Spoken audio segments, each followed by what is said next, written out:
Hello everyone. आज हम start कर रहे हैं क्लास 6 की आपकी हिंदी की वर्कशीट नंबर 24। डेट है आपकी 17 दिसंबर 2020। आज की वर्कशीट में आज फिर से बच्चों हम पार्ट जो है आपका ऐसे ऐसे एकांकी का उसे ही आगे कंटिन्यू कर रहे हैं।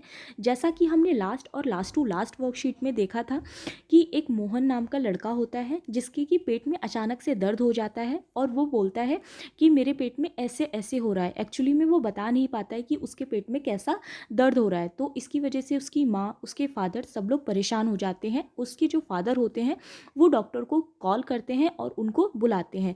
इस वर्कशीट में हम अब डॉक्टर का, पिता का और मोहन का आगे का संवाद देखेंगे। ठीक है, यहाँ पे दिया भी गया है कि पिछले कार्यपत्रक में हमने जाना कि मोहन के पिता ने डॉक्टर को फ़ोन पर मोहन की बीमारी के बारे में बताया तथा डॉक्टर को घर पर आने के लिए कहा और पड़ोसी दीनानाथ ने भी वैद्य जी को आने के लिए कहा। वैद्य जी के आने पर वहाँ क्या हुआ, आओ इस कार्यपत्रक को पढ़कर जाने। तो अब आगे क्या होता है, वैद्य जी का प्रवेश होता है, यानी डॉक्टर साहब आते हैं। वैद्य जी का संवाद है। वो कहते हैं कि कहाँ है मोहन। वो आके पूछते हैं कि मोहन कहाँ है। मैंने कहा जय राम जी की। वैद्य जी सभी को कहते हैं जय राम जी की। कहो बेटा, खेलने से जी भर गया क्या। तो वो पूछते हैं मोहन से कि खेलने से जी भर गया यानी थक गए क्या तुम खेल खेल के, कोई धमा चौकड़ी करने को नहीं बची क्या। उसके बाद सब उठकर हाथ जोड़ते हैं। वैद्य जी मोहन के पास कुर्सी पर बैठ जाते हैं।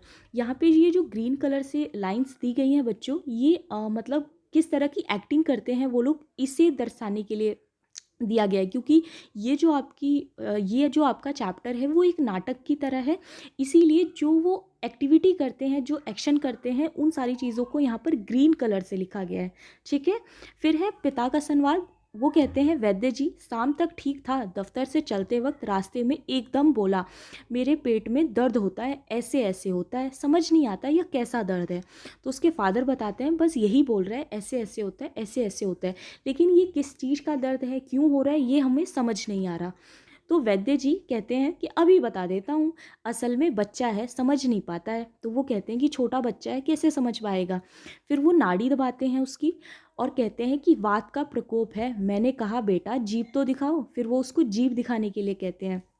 मोहन जीभ निकालता है तो वो कहते हैं कि कब्ज़ है, पेट साफ नहीं हुआ। वो बताते हैं कि इसे कब्ज़ हो गई है, गैस बन गई है, इसका ना पेट साफ नहीं हुआ। फिर वो उसका पेट टटोलते हैं। पेट साफ नहीं है, मल रुक जाने से वायु बढ़ गई है। क्यों बेटा। हाथ की उंगलियों को फैलाकर फिर सिकोड़ते हैं, ऐसे ऐसे होता है। तो मोहन करहाकर कहता है कि जी हाँ, यानी जो डॉक्टर थे वो समझ जाते हैं कि मोहन को किस तरह का दर्द हो रहा है। मोहन को गैस वाला जो दर्द होता है, कब्ज़ वाला जो दर्द होता है वो हो रहा होता है। ठीक है, उसके बाद वैद्य जी कहते हैं हर्ष से उछलकर, मैंने कहा ना मैं समझ गया, अभी पुड़िया भेजता हूँ। मामूली बात है, पर यही मामूली बात कभी कभी बड़ों को छका देती है, समझने की बात है। मैंने कहा आओ दीनानाथ जी आप ही पुड़िया ले लो। तो वैद्य जी कहते हैं छोटी सी बात है, लेकिन अगर ये छोटी बात कभी बड़ी हो जाए तो बड़े बड़े लोगों को भी छका देती है। उसके बाद जो पड़ोसी होते हैं उन लोगों के, दीनानाथ जी, वो उनसे कहते हैं वैद्य जी कि आओ तुम ही पुड़िया ले लो, यानी कि दवाई ले लो। ठीक है, उसके बाद वैद्य जी कहते हैं कि गधे की आधे आधे घंटे बाद गर्म पानी से देनी है। वो कहते हैं कि इस पुड़िया को, मोहन की माँ को बताते हैं कि आधे आधे घंटे पे गर्म पानी से आप इसको दे देना, 2-3 दस्त होंगे, बस फिर ऐसे ऐसे ऐसे भागेगा जैसे गधे के सर से सींग। तो वो उसकी माँ को कहते हैं ये ऐसे ऐसे बीमारी तो ऐसे भागेगी जैसे कि गधे के सर से सींग है, भागती है ना, बिल्कुल उस तरह से। वैद्य जी द्वार की ओर बढ़ते हैं। मोहन के पिता 5 का नोट निकालते हैं। उसके बाद जो मोहन के फादर होते हैं वो उनको फीस देते हैं, उनकी 5 का नोट निकाल के। पिता कहते हैं वैद्य जी यह आपकी भेंट, नोट देते हैं। तो वैद्य जी नोट लेते हुए कहते हैं अरे मैंने कहा आप यह क्या करते हैं, आप और हम क्या दो हैं। फिर वैद्य जी थोड़ा सा फॉर्मल होके कहते हैं अरे आप और हम दो हैं क्या।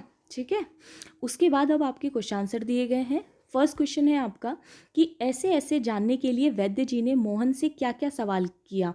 तो वो पूछते हैं ऐसे ऐसे जानने के लिए वैद्य जी ने मोहन से पूछा कि बेटा खेल कर थक गए हो, कब्ज तो नहीं है, मल किया था, इत्यादि सवाल किए। ठीक है, तो वो कई तरह के सवाल करते हैं, जैसे कि बेटा खेल खेल के थक गए हो क्या, कब्ज तो नहीं है, मल किया था कि नहीं, ये सारी जो क्वेश्चंस होते हैं वो वैद्य जी मोहन से पूछते हैं। सेकंड क्वेश्चन है आपका, ऐसे ऐसे दर्द को वैद्य जी ने कौन सी बीमारी समझी और इसके क्या लक्षण होते हैं। तो वैद्य जी ने मोहन के पेट दर्द का कारण बताते हैं वात का प्रकोप है जिसका कारण कब्ज है और पेट साफ नहीं हुआ, मल रुक जाने से वायु बढ़ गई है।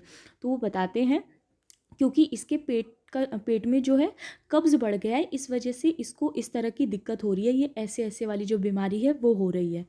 ठीक है। उसके बाद थर्ड क्वेश्चन है बच्चों आपका कि बस फिर ऐसे ऐसे ऐसे भागेगा जैसे गधे के सिर से सींग। वाक्य में गधे के सिर से सींग का क्या मतलब है। तो ये एक मुहावरा है बच्चों, इसका मतलब होता है गधे के सिर से सींग का मतलब होता है गायब होना। ठीक है, जैसे गधे के सिर पे सींग नहीं होती है ना, तो वही गायब होना। वाक्य में गधे के सिर से सींग का मतलब है कि मोहन के ऐसे ऐसे बीमारी ऐसे गायब होगी जैसे गधे के सिर से सींग गायब हो जाता है। ठीक है, तो इसमें ऐसे ऐसे ऐसे बीमारी में ये जो शब्द यूज़ किया गया है मुहावरा गधे के सिर से सींग, सींग का भागना, तो इसका मतलब होता है आपका गायब होना। ओके, याद रखना आप लोग।